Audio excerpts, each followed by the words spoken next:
आदमी के मन के बहुत से नियम हैं जिनका हमें होश नहीं है, और उन नियमों के कारण बहुत सी घटनाएं घटती।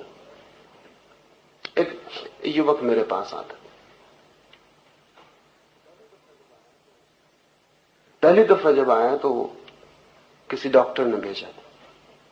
उसके पेट में दर्द था और डॉक्टर ने इलाज कर करके परेशान हो गए।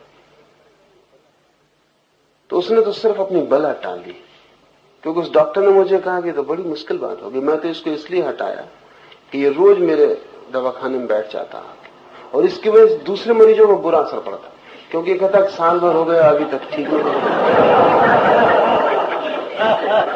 तो मैंने उसके हाथ जोड़े, कहा कि तू उनके पास जा, उनसे ही ठीक होगा, हमसे ठीक नहीं होने वाला। सिर्फ बला टालने के लिए आपके पास भेजा था और ये ठीक हो गए। वो मेरे पास आया और कहा कि मुझे अपने हाथ का छुआ और पानी दे दें। वो डॉक्टर ने कहा, अभी बात क्या है? उसने कहा कि बात पूछने की, साल भर से में पेट की तकलीफ, और जिसको डॉक्टर ठीक ना कर पाया हो वो फिर चमत्कार से ठीक होता है, क्योंकि डॉक्टर ठीक नहीं कर पाया उसका मतलब ये कि शरीर में कोई रोग नहीं है, तो डॉक्टर ही ठीक कर लेता, मुझे कोई बात नहीं थी। रोग सिर्फ मन में है, उसको सिर्फ ख्याल है कि पेट में दर्द है।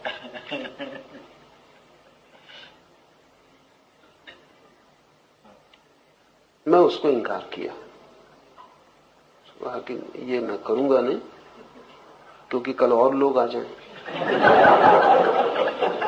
तब उसने मेरे पैर पकड़ लिए, कहा आप क्या कह रहे हैं? मैं किसी को बताऊंगा ही नहीं, ये बात छिपती नहीं। तो साल भर से बीमार है और अगर ठीक हो गया तो तू तो ठीक हुआ, हम फंस गए, कल तो और लोग आ जाएंगे। 12 बजे रात तक मैं उसे रोके रहा। जब वो बिल्कुल छाती पीट रोने लगा, मेरी माँ मौजूद थी वहां, उसने मुझे कहा कि बेचारा सिर्फ पानी ही मांगता, 3 घंटे से मैं सुन रही तुम्हारी बातचीत, इसको पानी दो, हो ठीक न हो ठीक, झंझट मिटाओ, सो जाओ। पर 3 घंटे उसे रोकना जरूरी था, क्योंकि जितना मैंने उसे रोका उतना उसका पक्का होता गया कि पानी में कुछ है। मुझे रोकने की बात भी क्या थी?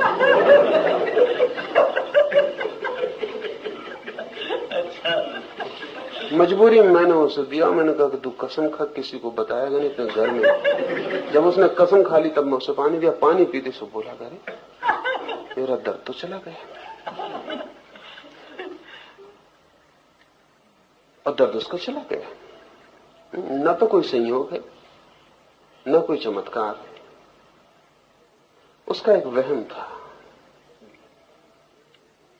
और वहम को निकलने के लिए एक ही उपाय है, किसी पे भरोसा आ जाए, और कोई उपाय नहीं। वहम के निकलने का एक ही उपाय है कि उससे बड़ा वहम पैदा हो जाए। उसका वहम था कि पेट में दर्द है, उसका वहम है कि मैं चमत्कारी हूं, ये बड़ा वहम है। और जो झूठा पेट में दर्द पैदा कर ले वो झूठा चमत्कारी न पैदा कर ले, इसमें कठिनाई क्या है? उसका ही खेल, मेरा कोई लेना देना नहीं है। कल तक वो पेट में दर्द पैदा कर रहा था, डॉक्टर को साल भर तक जिसने हराया, वो कोई छोटा मोटा आदमी नहीं है। वहम पैदा कर सकता है, और दर्द जैसा वहम पैदा कर लिया जिसमें दुख ही पाया, तो ये तो बड़ा सुखद था मामला। उसने घूंट अंदर नहीं गया, तो उसने कहा गजब, ये तो चमत्कार हो गया। उसने कहा कि वो कसम वसम मैं नहीं मानूंगा, क्योंकि मेरी मां की तबीयत खराब।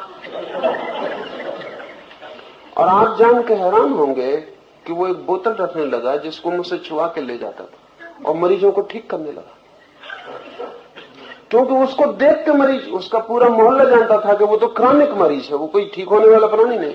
वो ठीक हो गया तो उससे लोग मानने लगे किस तरकीब से, और अनेकों को वो ठीक करने लगा। अब मैं उसको समझाऊंगी तो समझाने का कोई उपाय नहीं, क्योंकि वो ठीक हो गया है। और ठीक होने का एक नियम है, 100 में से 90 बीमारियां मानसिक है, इसलिए 90 बीमारियां तो चमत्कार से ठीक हो ही सकती हैं। वो जो 10 बीमारियां हैं जो मानसिक नहीं है, उनका भी चमत्कार से असर हो सकता है, आपको भुलाई जा सकती है। जैसे कि झूठी बीमारी पैदा हो सकती है, वैसी सच्ची बीमारी भूल सकती है। हिप्नोसिस में दो तरह के प्रयोग हैं। अभी किसी को सम्मोहित किया जाए और एक खाली कुर्सी रख दी जाए।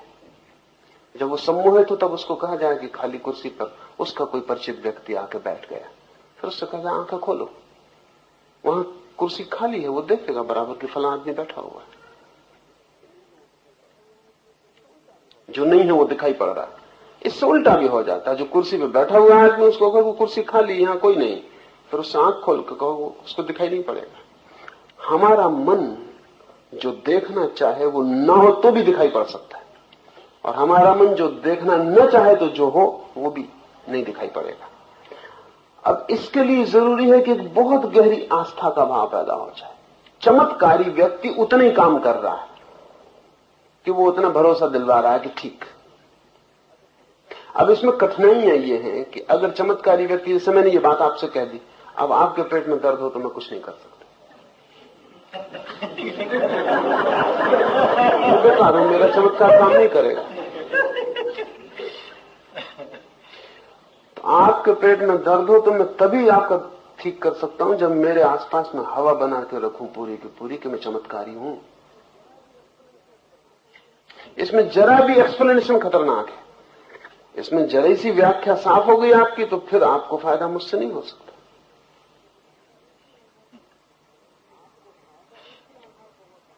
आपको फायदा इसी आधार पर हो सकता है कि मैं चमत्कारी हूं, मैं फायदा करता हूं। अगर मैं आपको कहूं कि आपसे आपको ही फायदा हो गया है, मैं सिर्फ बहाना था, तो हो सकता है दर्द चला गया हो वो भी वापस लौट आए, बिल्कुल लौट सकता, क्योंकि उसका मतलब चमत्कार आपका अपने पे भरोसा है ही नहीं। यही तो तकलीफ है, इसलिए कोई और चाहिए। आत्मविश्वास की कमी आपकी बीमारियों का आधार है। तो कोई आपको चाहिए जो आत्मविश्वास दिला दे,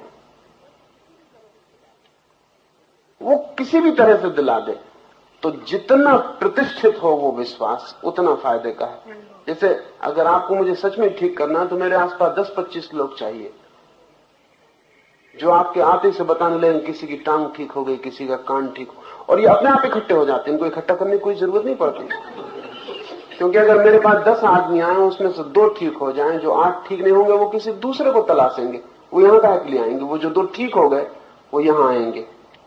मेरे आसपास इस तरह के लोगों की भीड़ इकट्ठी हो जाएगी जो मुझसे ठीक हुए। और जब एक नया आदमी आता है बीमारी लिए हुए, तो बीमारी तो वो छोड़ नहीं चाहता है, यहां देखता है इसका ये छूट गया, उसका वो छूट गया। मेरे आने के पहले चमत्कार काफी हो चुका होता, और जो मेरे पास आने की बात है वो ऊंट पर आखिरी तिनका रखना, वो ठीक हो जाएगा।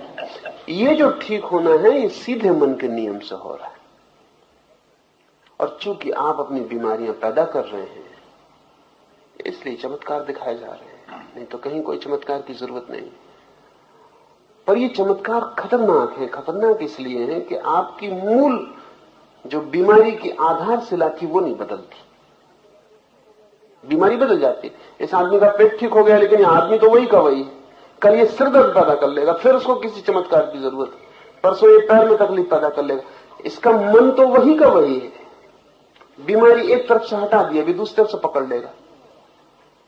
इस आदमी को कोई लाभ नहीं हो रहा है, क्योंकि लाभ तो इसको तभी हो सकता है जब ये समझ ले कि बीमारी मैं पैदा कर रहा हूं और होशपूर्वक उस बीमारी को छोड़ दे, तो फिर ये आदमी दोबारा बीमारी पैदा नहीं करेगा। तो अब मेरे सामने 2 विकल्प रहे सदा कि क्या मैं आपकी एक बीमारी में सहायता करके छोड़ दूं, दूसरी बीमारी आप पैदा करें। मेरे लिए सरल काम वही था कि आपकी एक बीमारी ठीक कर दी, आपको लगा कि बिल्कुल ठीक हो गया, बात खत्म हो। उसमें समझाने बुझाने की कोई भी जरूरत नहीं है। समझाने बुझाने का काम ही नहीं है उसमें, बिल्कुल। उसमें तो चमत्कारी पुरुष जितना चुप रहे उतना अच्छा है, क्योंकि आप में बुद्धि डालना ठीक नहीं।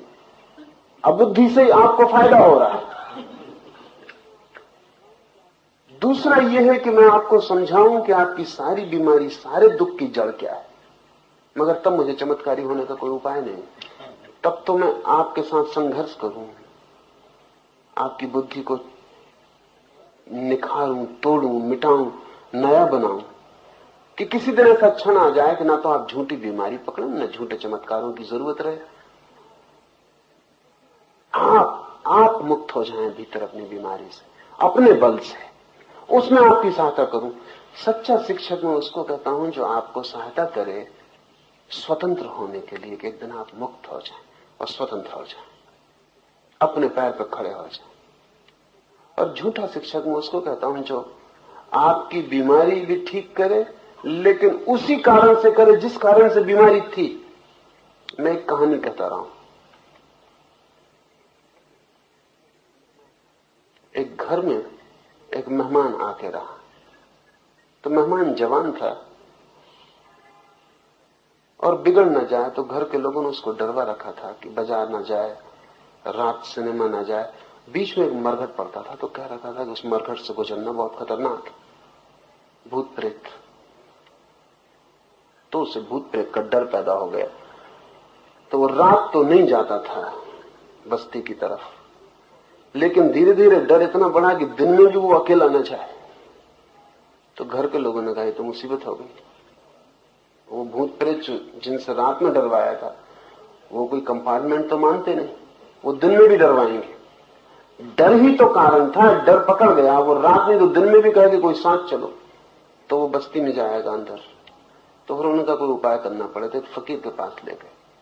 तो उस फकीर ने कहा कि इसमें कोई दिक्कत की बात नहीं, ये ताबीज में बांधे देता हूं, इस ताबीज की इतनी ताकत है कि कोई भूत तेरे पास नहीं आ सकता।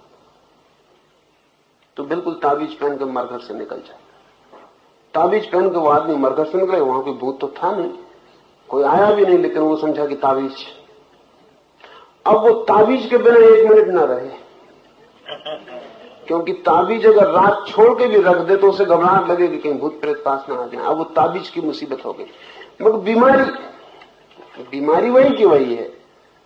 भूत प्रेत से डरता था, ताबीज से डरने लगा कि कहीं ताबीज खो जाए, कोई ताबीज चुरा ले, या ताबीज गिर जाए, या ताबीज के साथ कोई अशिष्टता हो जाए, या ताबीज अपवित्र हो जाए, या कुछ हो जाए। और वो 24 घंटे ताबीज से घिस गया। बीमार वहीं का वहीं है। कल भूत सता रहे थे, अब ताबीज सता रहा है। अब उसको ताबीज से छुटकारा करवाना।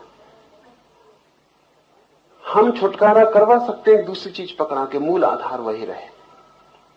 मेरी प्रक्रिया सारी इतनी है कि आपको कोई ताबीज ना देना पड़े। आपकी बीमारी है तो चाहे थोड़ी देर लगे, मुश्किल पड़े, कोई फिक्र नहीं, उससे भी प्रौता आएगी। लेकिन बीमारी जाए, नई बीमारी बिना पकड़े। इसको ही मैं कहूंगा कि असली चमत्कार है, बाकी सब धोखाधड़ी है। और मन इतनी कुशलता से खड़ा करता है कि हमें ख्याल नहीं। खोज कहती है कि 100 में से केवल 3 सांप में जहर होता है, 97 सांपों में जहर होते ही नहीं। लेकिन आदमी 3% से ज्यादा मरते, और कोई भी सांप काटे और मरने का डर पैदा हो जाता। और जहर है नहीं उसमें, आप मरते कैसे हैं? सांप में जहर है ही नहीं और आदमी काटा और आदमी मर गया। आदमी सांप से कम मरता है, सांप ने काटा इससे मरता है। असली जहर सांप में नहीं है। आदमी के मन में है कि सांप ने काट खाया, फिर चाहे चूहे ने काटा, इससे कोई फर्क नहीं पड़ता, आदमी मर जाएगा। इसलिए सांप झाड़ा जा सकता है क्योंकि कोई जहर तो होता नहीं। 97 मौके पर सांप का झाड़ने वाला सफल होगा, क्योंकि जहर तो होते नहीं। आदमी का कोई वास्तविक कारण नहीं है मरने का, सिर्फ ये ख्याल। तो मेरे एक मित्र जो सांप झाड़ने का काम करते, उन्होंने सांप पाल रखे। तो ये जरूरी है। जब उनके लड़के को सांप ने काट खाया तो वो भागे मेरे पास आए, तो आप कुछ करो। मैंने कहा तुम तो न मालूम कितनों के झाड़ चुके। उन्होंने कहा वो काम इस पर नहीं करेगा, लड़का जानता है।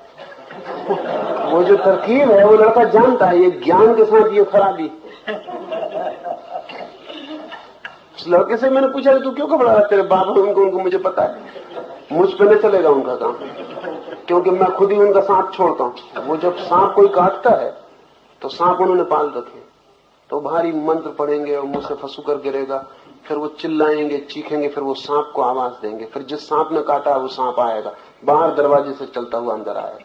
जब वो मरीज देखता काटा हुआ कि सांप आ गया तो वो भी चमत्कृत हो जाता कि जिस सांप ने काटा था। कभी कभी 6-6 घंटे लग जाते क्योंकि सांप बहुत दूर, जब वो आए तब फिर सांप आता है, वो सांप आके बिल्कुल कपने लगता है और सिर पटकने लगता है झाड़ने वाले के सामने। तो मरीज आधे तो ठीक हो ही गया, उसने कहा गजब का चमत्कार। फिर वो सांप को कहते हैं कि वापस जहां उसको काटा है उसको वापस उसका खून पियो, तो सांप मुंह लगा के वहां से, वो सब ट्रेन सांप है, 2-4 बूंद खून की टपकाती हैं, वो कहते हैं बस जहर उसने वापस ले लिया। उनके लड़के को काट लिया,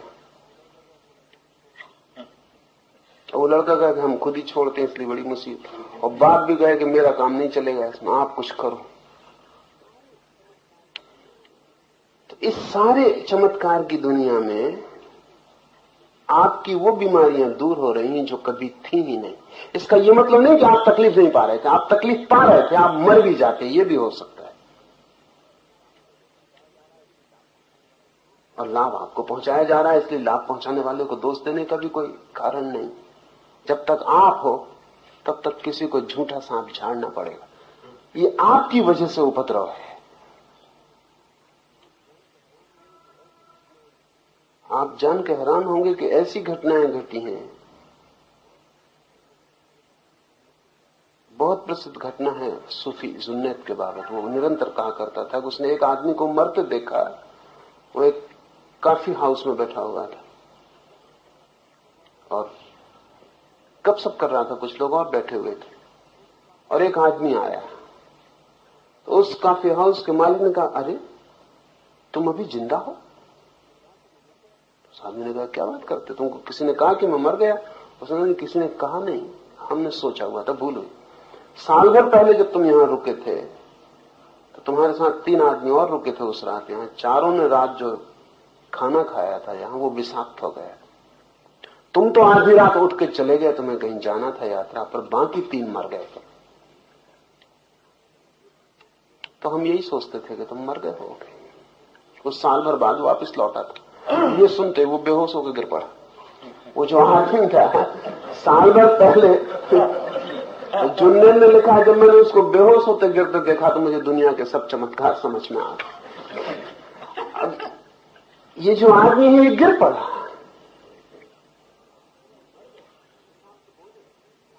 तीन मर गए, विषाक्त भोजन, साल भर का फासले मिट गया। उसको ख्याल ही न रहा कि साल भर पहले की बात है। उसको होश में लाने के लिए पड़ोस से झाड़ने फूकने वाले बुलाने पड़े, बमुश्किल वो होश में आया। आदमी का मन और उसके नियम, उनसे सारा खेल है।